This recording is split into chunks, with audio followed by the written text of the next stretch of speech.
Olá! Bem-vindos e bem-vindas ao podcast da Ciência com Afeto. A Ciência com Afeto é um projeto coletivo que vem sendo cultivado por uma equipe muito especial. Nos episódios deste ano, divulgamos trajetórias de pesquisa de mulheres. Buscamos popularizar o acesso à pesquisa científica. Eu sou a Kellen Cristine Pascoaleto e junto com a minha querida colega e amiga Fabiana Tomé da Cruz, estaremos conduzindo este 17º episódio. Mas além de nós, a equipe se completa com a Jaqueline Patrícia Silveira, a Anne Barrios, a Dayana Schwember e Gabriela Leal. Além disso, contamos com a edição de som de Fábio Tavares e a vinheta de Douglas Peixoto, o Dodô. A identidade visual é de Vicente Marques e o apoio técnico de Luiz Fernando Heckler. Vamos ao episódio de hoje. No mês de outubro, várias campanhas voltam-se à conscientização e alerta para a prevenção e diagnóstico precoce de câncer de mama, e mais recentemente sobre o câncer de colo do útero. Somando-se a essas mobilizações, neste episódio, vamos conhecer a trajetória de Zilda Joaquina Cohen Gama dos Santos, que é professora na Universidade Federal do Oeste do Pará, a UFOPA. A Zilda nos conta, com muita sensibilidade e superação, o processo pelo qual ela passou a receber, no primeiro ano de doutorado, o diagnóstico de câncer de mama. Durante os 10 meses de tratamento, ela buscou, do melhor modo possível, conciliar o doutorado, a maternidade e as várias sessões de quimioterapia e radioterapia, e, por fim, passou pelo procedimento cirúrgico. Tomando essa situação, que nos convida a olhar mais atento em relação à nossa saúde, seguimos uma reflexão de Zilda que, olhando para a sua trajetória, nos lembra que as coisas não acontecem como a gente planeja. É fato, mas como lidamos com os imprevistos, com situações não planejadas durante a trajetória acadêmica?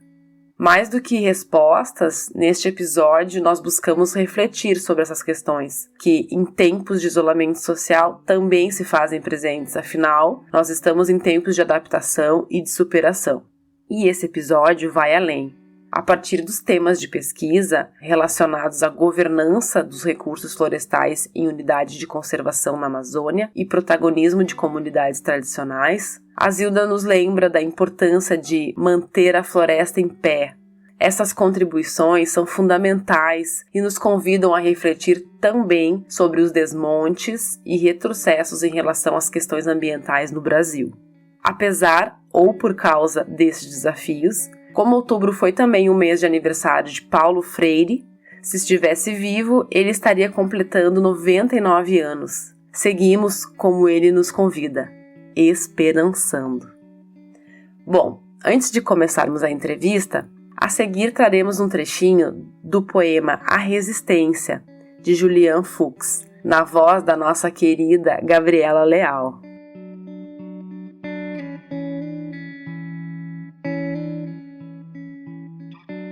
Resistir. Quanto em resistir é aceitar impávido a desgraça, transigir com a destruição cotidiana, tolerar a ruína dos próximos?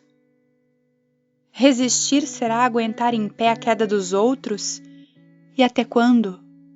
Até que as pernas próprias desabem? Resistir será lutar apesar da óbvia derrota, gritar apesar da rouquidão da voz, agir apesar da rouquidão da vontade? É preciso aprender a resistir, mas resistir nunca será se entregar a uma sorte já lançada, nunca será se curvar a um futuro inevitável. Quanto do aprender a resistir não será aprender a perguntar-se?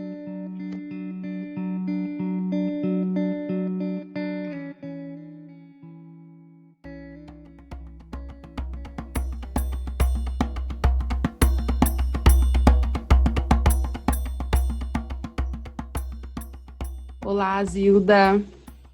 Gostaríamos de agradecer a tua participação no nosso episódio. E para começar, a gente gostaria que tu contasse um pouquinho para a gente sobre o teu histórico e trajetória acadêmica. Quem é você? Qual que é a tua formação? Como que você chegou na pós-graduação? teu tema de pesquisa que desenvolveu. Conta um pouquinho pra gente sobre essa tua trajetória. Olá, é um prazer para mim estar participando do Ciência com Afeto. Sou super fã, sou ouvinte. Estou muito feliz de poder falar, de conversar com vocês. Eu sou Zilda, atualmente sou professora da Universidade Federal do Oeste do Pará, sou formada em Economia e em Matemática, fiz doutorado em Desenvolvimento Rural.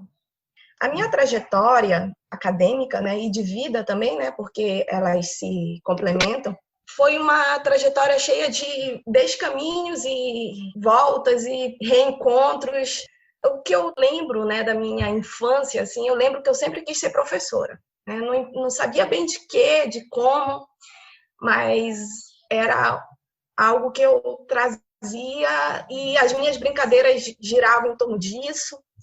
E como a pesquisa não fazia parte desse meu universo, né, infantil, nem familiar e nem na escola não havia esse estímulo, eu não conhecia, não sabia o que era, então o desejo era ser professora. E aí eu fui adquirindo gosto por determinadas disciplinas, né, na escola, amava a história, então decidi que seria professora de história. E aí acontece que eu sou de Santarém, né, que é uma cidade no interior do Pará, e na faculdade, na Universidade Federal, o campus, né, de Santarém, da UFPA, não tinha o curso de História. E aí eu fui desestimulada a seguir esse caminho. E aí eu tive que escolher uma outra disciplina que eu gostava, que era matemática, né? Dois extremos, assim, né? Uma da humanas, outra das exatas. Mas aí fiz vestibular para matemática e passei e comecei a cursar. Logo no começo eu vi que não era aquilo que eu queria, né? Mas segui. E ainda nesse primeiro ano de curso, uma faculdade privada da cidade abriu o curso de economia. Aí eu fiz vestibular, passei e fiquei fazendo os dois cursos ao mesmo tempo, né? Um no período vespertino e o outro noturno. E aí, dentro do curso de economia, eu me achei, porque eu vi que lá trazia os dois mundos que eu gostava, né? Tinha a história, porque a gente tem que compreender os processos históricos para pensar o presente e planejar o futuro, e tinha a parte quantitativa, com os modelos para análise dos fenômenos econômicos, enfim. Ali eu me encontrei. E quando eu me encontrei, eu decidi que era esse o caminho que eu ia seguir, que eu ia fazer mestrado, doutorado, planejei minha vida assim, numa linha reta, assim, tudo com uma sequência bem certinha, os anos, o tempo que eu levaria, né, para fazer cada coisa. E aí, no terceiro ano do curso de economia, foi que eu fui ter o primeiro contato com a pesquisa, né? Tinha um jornalzinho que circulava na faculdade, só que ele era um jornal da matriz, né, da faculdade, que ficava na capital. Então, quase nunca tinha notícias daqui da faculdade de Santarém, né? Mas eu tinha o hábito de ler. E um dia achei lá uma chamada de seleção para bolsista. Era de um projeto de uma professora de Belém, mas ela queria bolsistas de Santarém porque a pesquisa era em Monte Alegre, que ficava mais perto. E aí eu fui fazer a seleção. Só tinha 4 inscritos, porque ninguém lia mesmo o jornal, né? E eu passei, né? E fiquei, assim, tão empolgada, eu não sabia o que me esperava ali, né? O que eu ia encontrar. Mas, assim, fiquei, sabe, em êxtase, assim. Nossa, meu Deus, vou participar de uma pesquisa. E ali me encontrei novamente, né? Poxa, porque a pesquisa era numa área de preservação ambiental no município de Monte Alegre, que tinha recém sido criada pelo governo do estado. Então, a gente tinha que fazer a pesquisa com as comunidades que já moravam ali, sabe? Então, era um mundo, assim, novo para mim, cheio de descobertas, assim, e eu fiquei realmente bem encantada.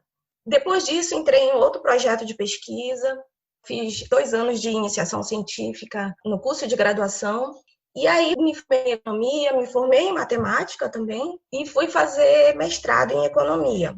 Dentro do mestrado, eu acabei sendo um pouco diferente do que eu vinha trabalhando na iniciação científica.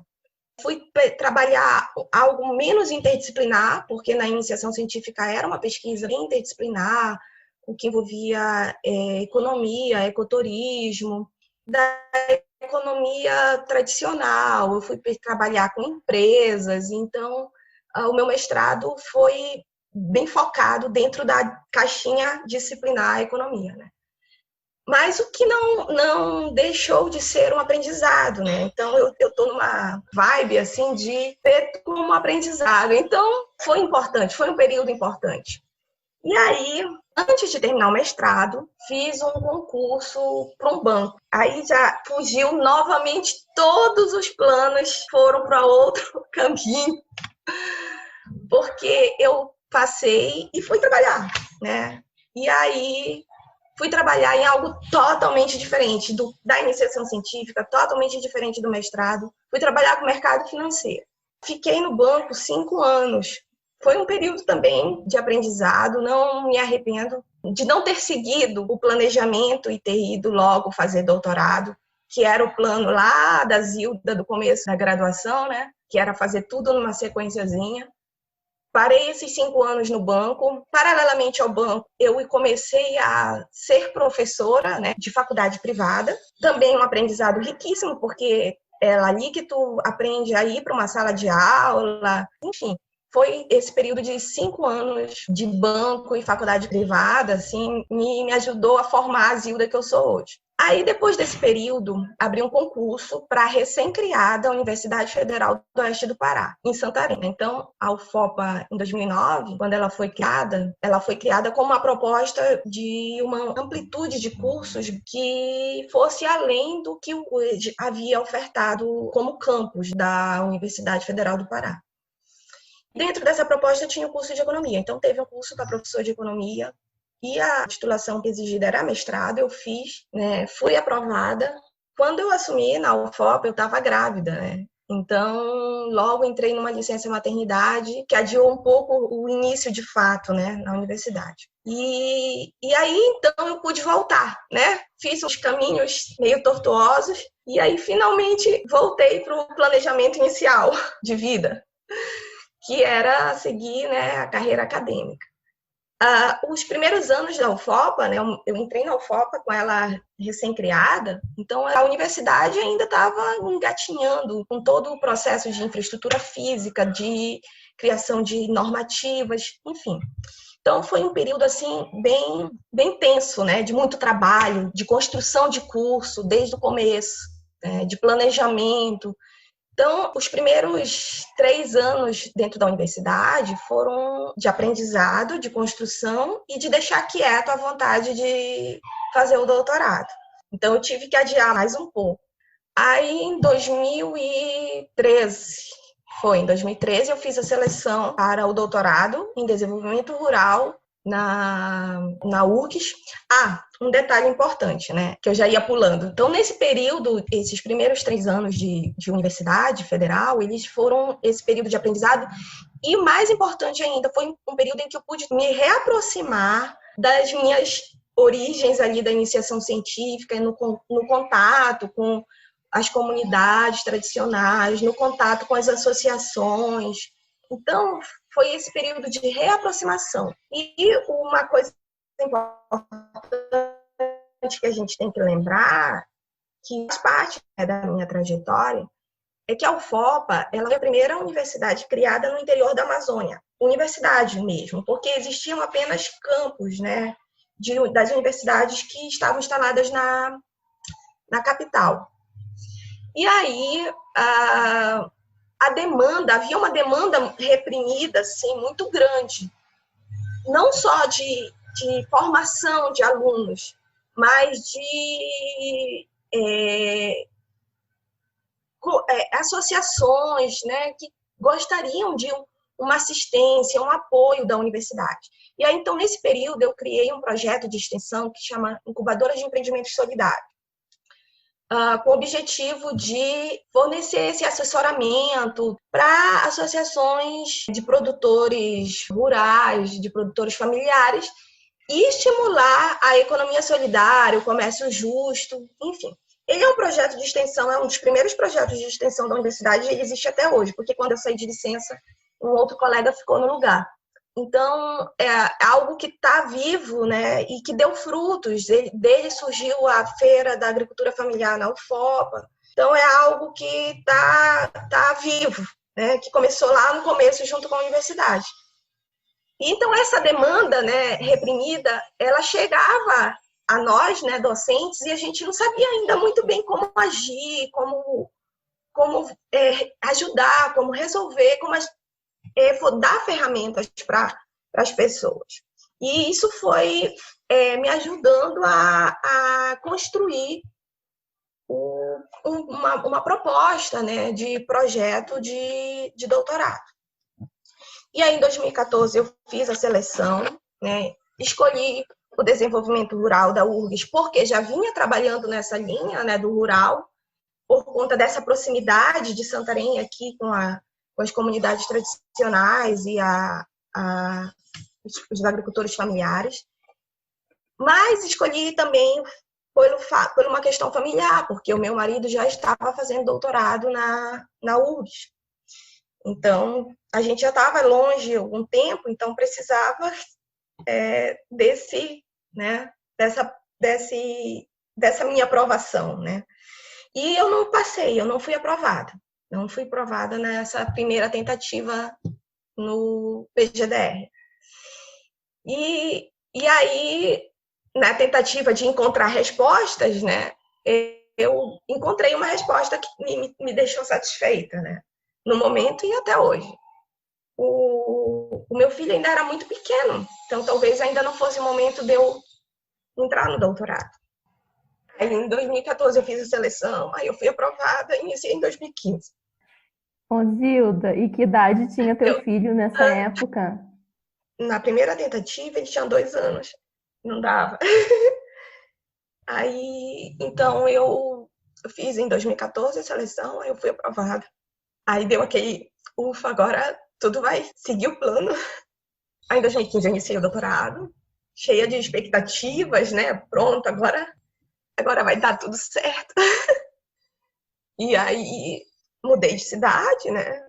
Mudou de vida, de rotina, longe, bastante longe, né? Por sinal, no outro extremo, né, do país.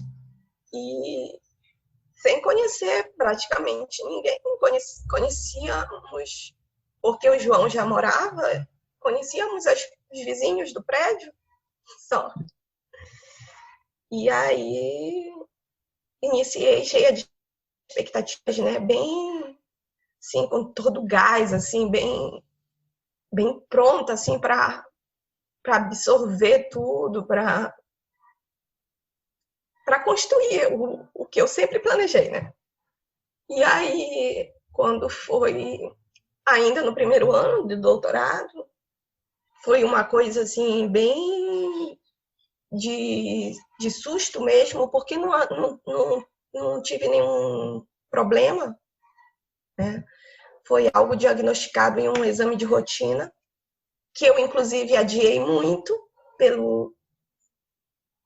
pela minha vontade de dar conta das demandas do doutorado, né? Eu tinha 34 anos,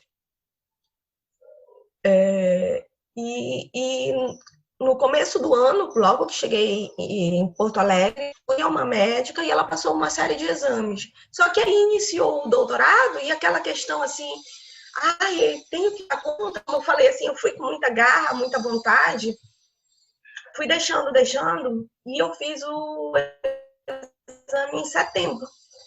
De março, fiz em setembro. E aí fui diagnosticada nesse exame de rotina. E aí passei por cirurgia, quimioterapia, radioterapia. Foram 8 meses, né, de tratamento, contando do tempo da data do diagnóstico, foram 10 meses entre o diagnóstico e o fim do tratamento, em que eu tive o apoio de muitas pessoas, assim, além da família, né? Meus pais praticamente se mudaram para Porto Alegre já tinha o apoio do meu marido, do meu filho, que era muito criança, talvez nem entendesse muito bem, né? Mas acabei que formei laços lá em Porto Alegre que se fortaleceram assim com esse momento que eu passei, né? E, e foram laços que vão durar para sempre, né?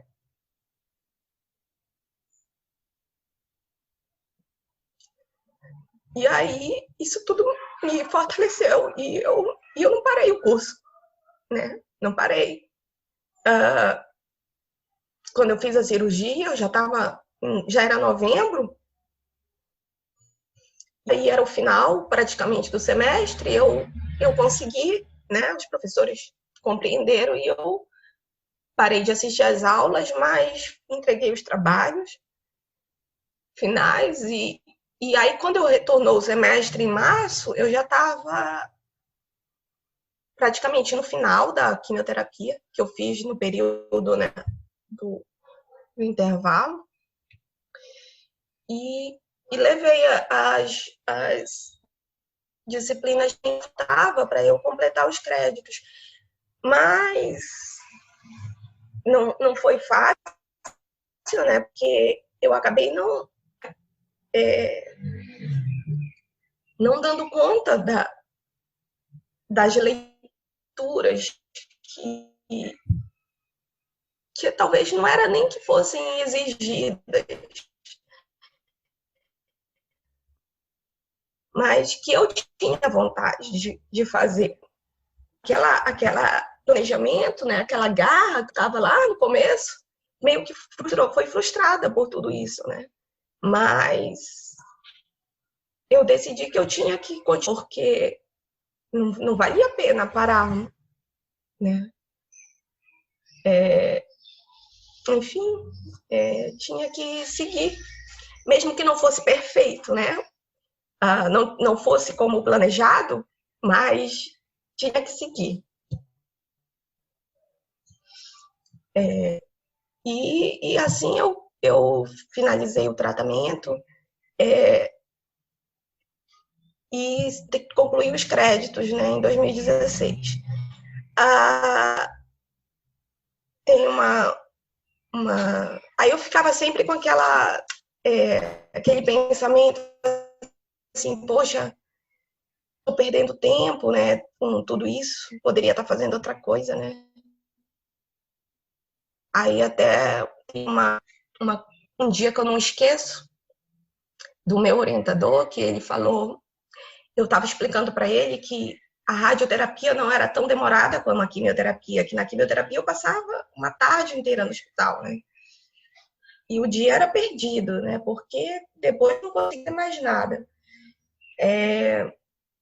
Mas a radioterapia não, ela era bem curtinha, era 10 minutos. Eu falei para ele, ela é bem curtinha, 10 minutos, mas de qualquer forma eu perco tempo me deslocando para o hospital, esperando a minha vez.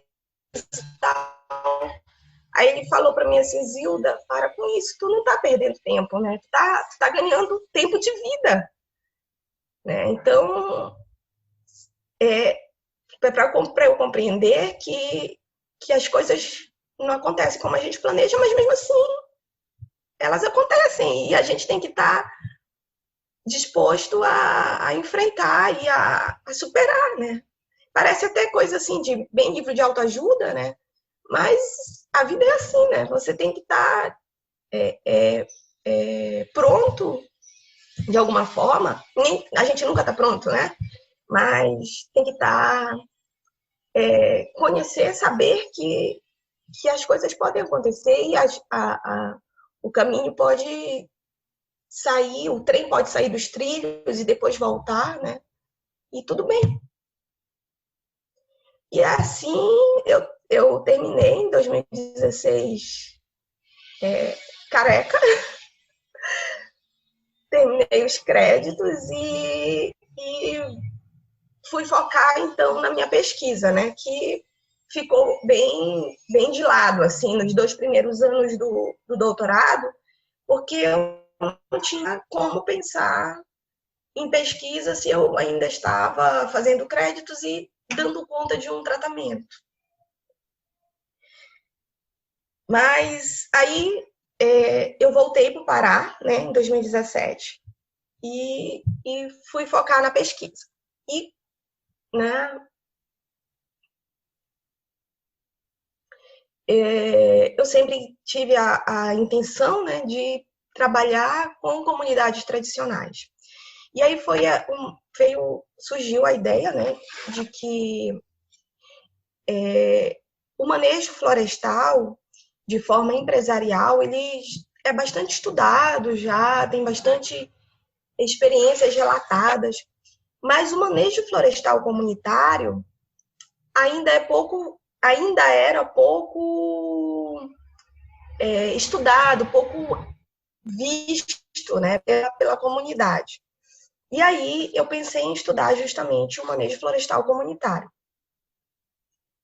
De que forma as comunidades tradicionais utilizam os recursos da biodiversidade. E aí, conversando com uma aluna, uma ex-aluna, ela me disse assim, professora, é engraçado isso, né, como os nossos ex-alunos acabam virando pessoas assim próximas e até te ajudando, né? E aí ela disse, professora, a senhora podia trabalhar a experiência da Floresta Nacional do Tapajós. Então, a Floresta Nacional do Tapajós é uma unidade de conservação aqui próxima a Santarém.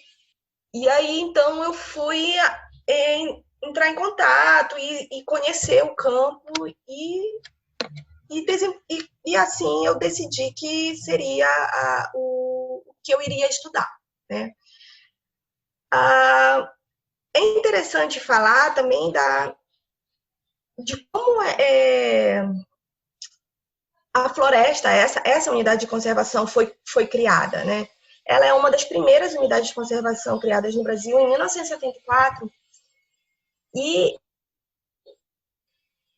ela fica às margens da BR-163, que é a rodovia Santarém, que liga Santarém a Cuiabá, e o Rio Tapajós. Ela fica nesse limite. E a partir do começo dos anos 2000, houve uma pressão muito grande aqui nas margens da BR-163, né, com a chegada da fronteira agrícola, né, dos produtores de grãos que estavam vindo do centro-oeste, né, do Mato Grosso. Então, a Flona do Tapajós, ela funcionou justamente como um escudo. Então, hoje, por exemplo, se você for na BR-163, saindo de Santarém, você vai ver do lado direito floresta, mas do lado esquerdo você vai ver plantação de grãos, né? É algo bem nítido, assim, a diferença do que faz a existência de uma unidade de conservação. Caso ela não existisse, a margem direita também seria transformada em plantação de grãos, né? Então, eles, né, os moradores das comunidades tradicionais da Flor do Tapajós, eles construíram uma história de resistência muito forte desde a década de 70. Porque quando ela foi criada, lá em 1974, não havia nenhuma regulamentação própria para as unidades de conservação no Brasil. Isso só foi acontecer em 2000. E ela foi criada com a regulamentação dizendo que não poderia viver pessoas no seu interior. Só que essas pessoas já moravam lá há muitos e muitos anos, né? Tem históricos de ocupação do século XIX, comunidades que se formaram como fugitivos da Revolução da Cabanagem, entre 1835 e 1840, além dos indígenas que também habitam lá a floresta. Então, foi algo muito conflituoso. Então, foram vários anos de muito conflito, né? Que só se encerrou das florestas nacionais e permitiu que as pessoas pudessem habitar. Bom, então eles têm esse histórico de resistência, de luta, que fortalece muito a ação coletiva deles, né? Que é um dos fatores que eu identifiquei como impulsionadores do manejo florestal comunitário exitoso, né? Então, esse histórico de resistência, de luta, ele cria uma boa reputação para as lideranças das associações, que cria um ambiente de confiança que estimula essa ação coletiva, né? Mas, além disso, é importante falar do histórico, né, de mudanças no modelo de governança que o Brasil sofreu, que o Brasil passou ao longo dos anos, né? Lá na década de 70, quando a Flona foi criada, era uma governança centralizada no poder do Estado. A partir da década de 80, surge a governança de mercado, onde se estimula a inserção de empresas, né, para participar dessa governança. E aí, nesse momento, é que é criada uma experiência de manejo florestal empresarial dentro da Floresta Nacional Tapajós. Que aí isso gera das associações comunitárias que não querem que a empresa entre na floresta, né, para fazer o manejo. Eles mesmos queriam poder fazer isso. E em 2000, com o Sistema Nacional de Unidades de Conservação, eles ganham esse direito, né? Pelo Sistema Nacional de Unidades de Conservação, a prioridade de uso dos recursos passa a ser das comunidades tradicionais, né?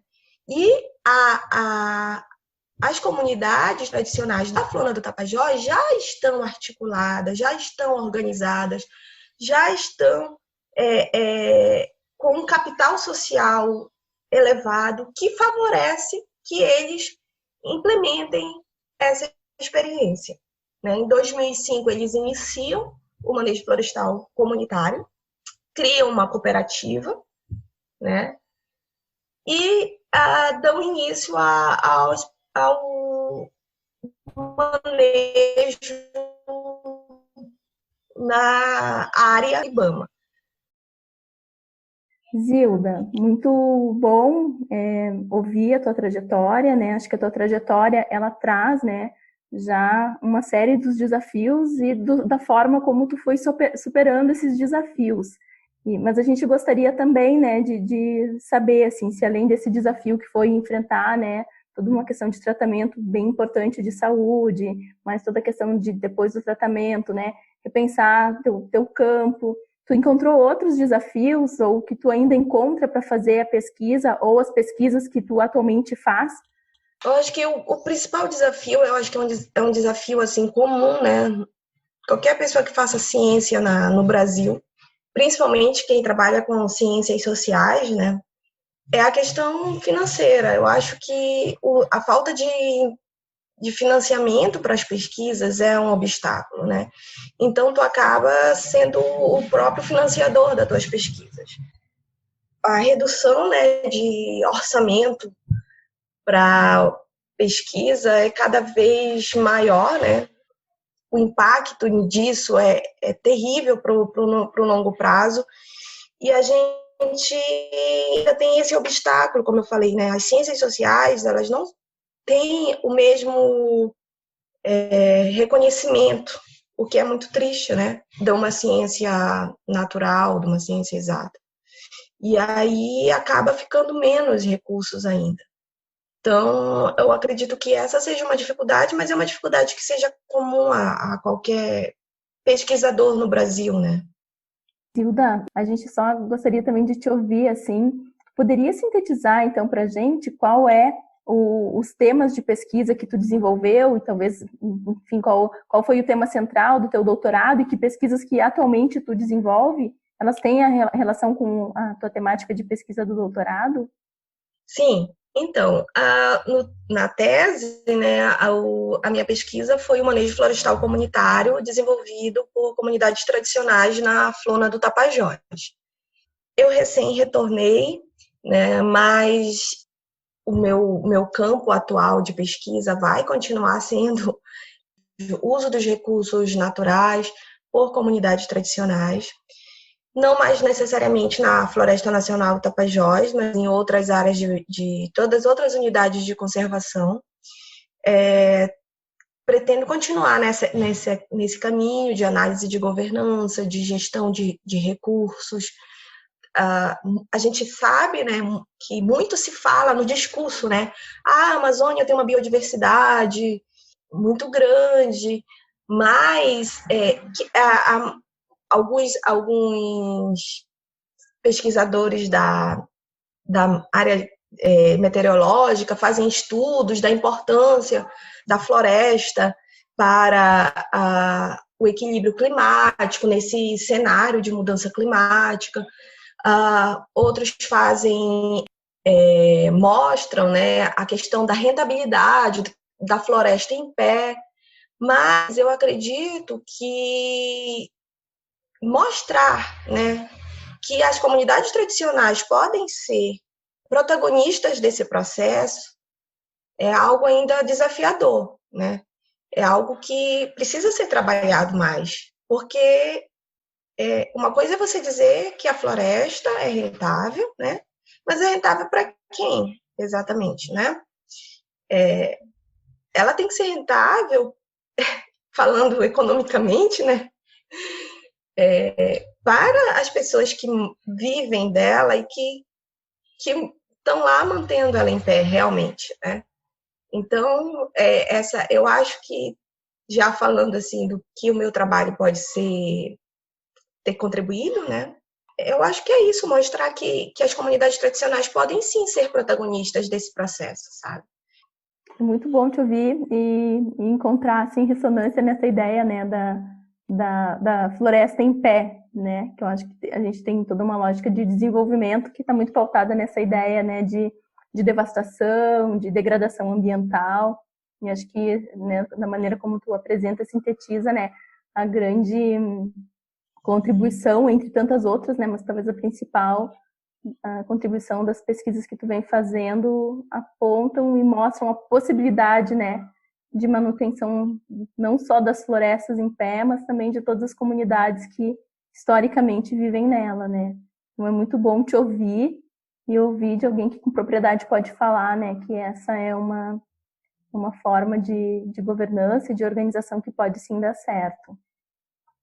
Então, Zilda, muito interessante te escutar, né? Porque até esse momento, a gente está no 17º episódio da Ciência com Afeto e a gente não tinha ainda tido uma história de saúde, assim, né? De alguma pessoa que nos relatou e é super emocionante escutar, assim, imaginar mesmo, porque todo mundo tem milhões de desafios, né?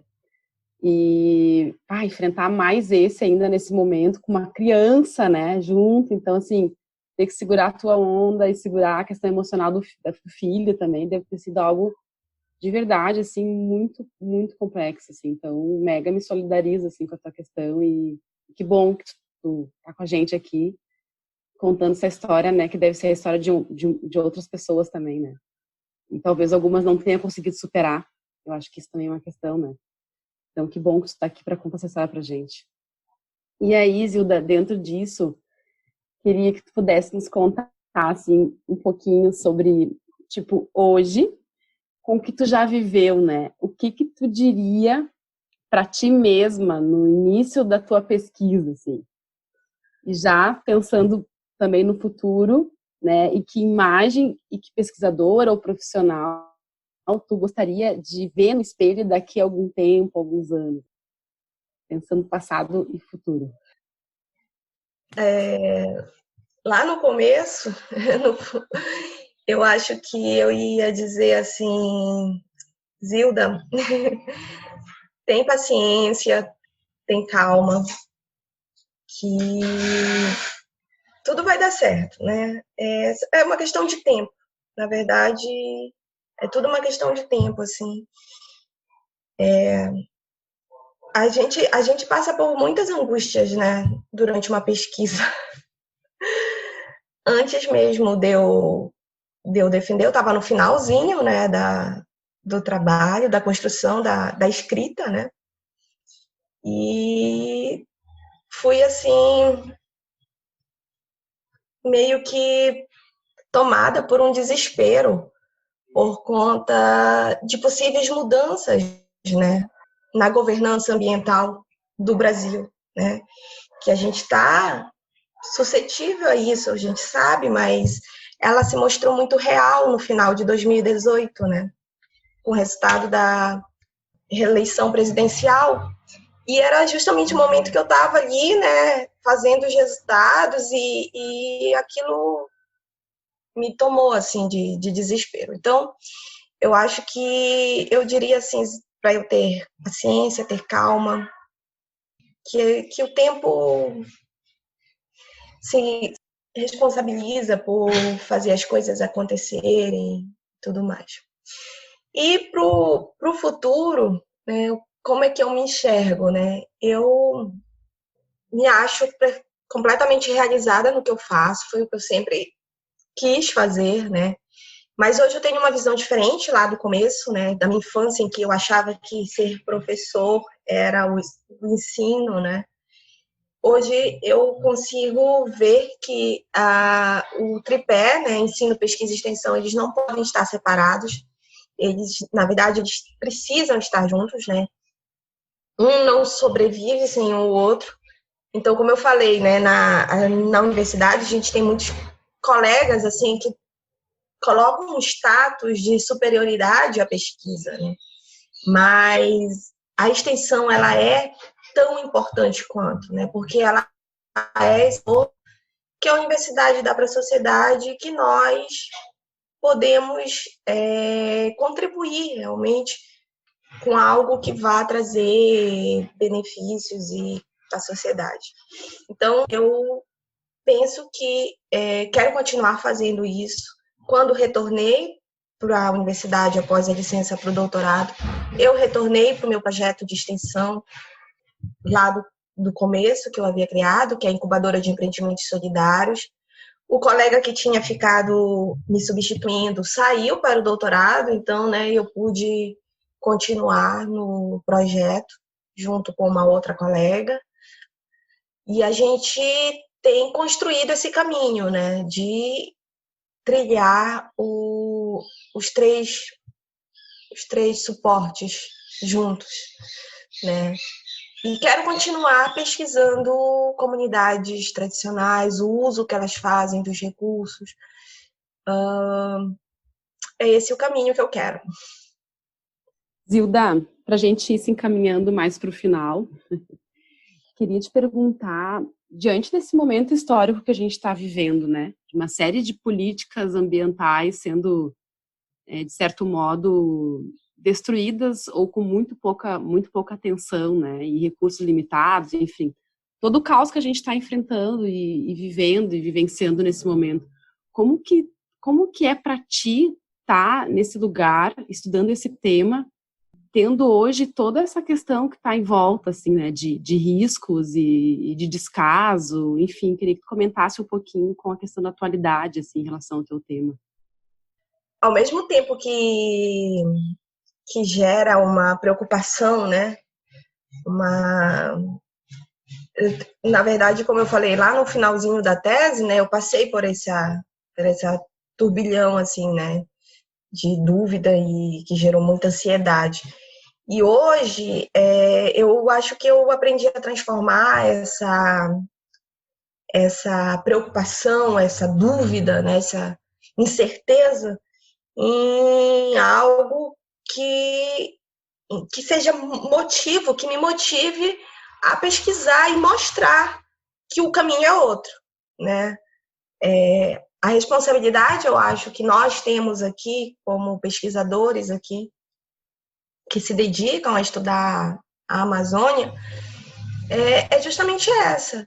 É transformar essa incerteza, essa preocupação, esse descaso, né, como você disse, essa essa desacreditação, né? Porque o que a gente passa no momento é uma desacreditação, né? O cientista fala uma coisa e eles vêm, falam outra, desacreditando o que os estudos, o que os dados, o que as análises mostram.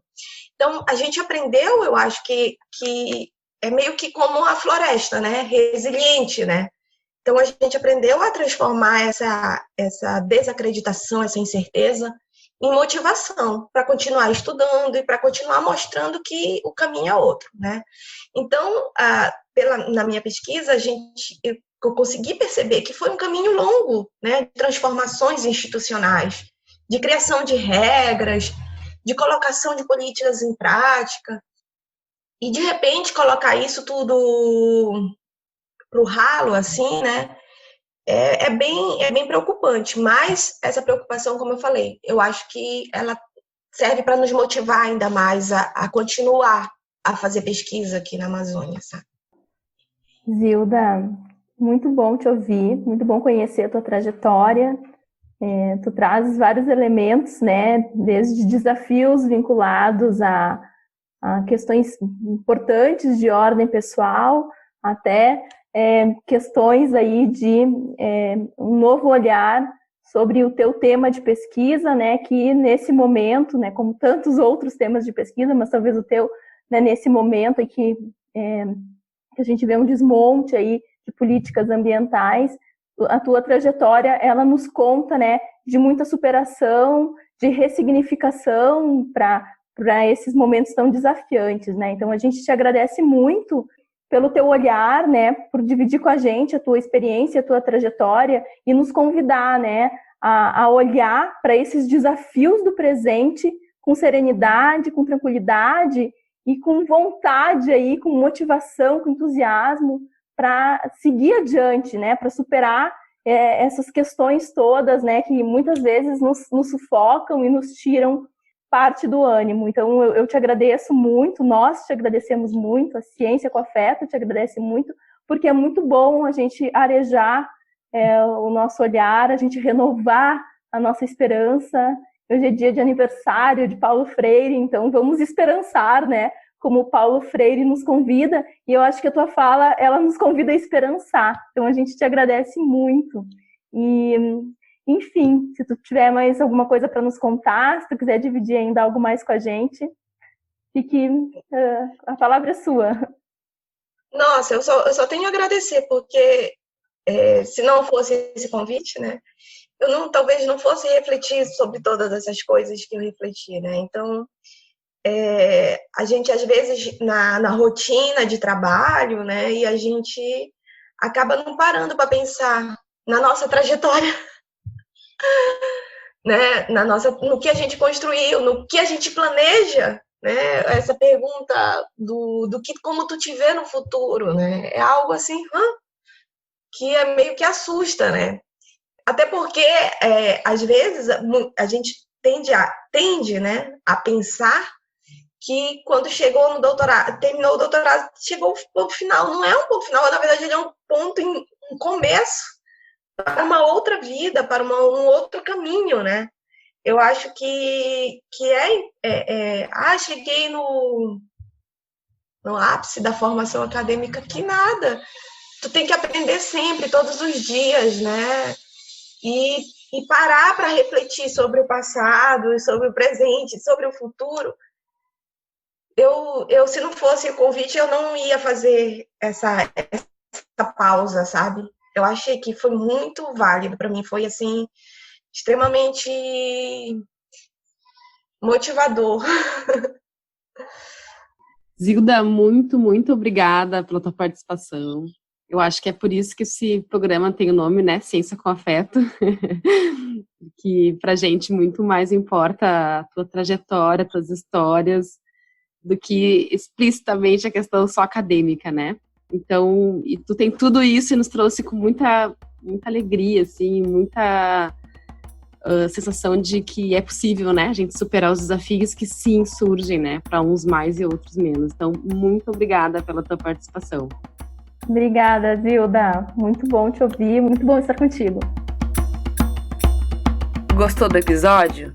Se tiver interesse em contribuir, entre em contato com a gente pelo e-mail contato@cienciacoafeto.com.br ou pelas redes sociais. No Instagram, somos @Ciência com Afeto. Até o próximo episódio.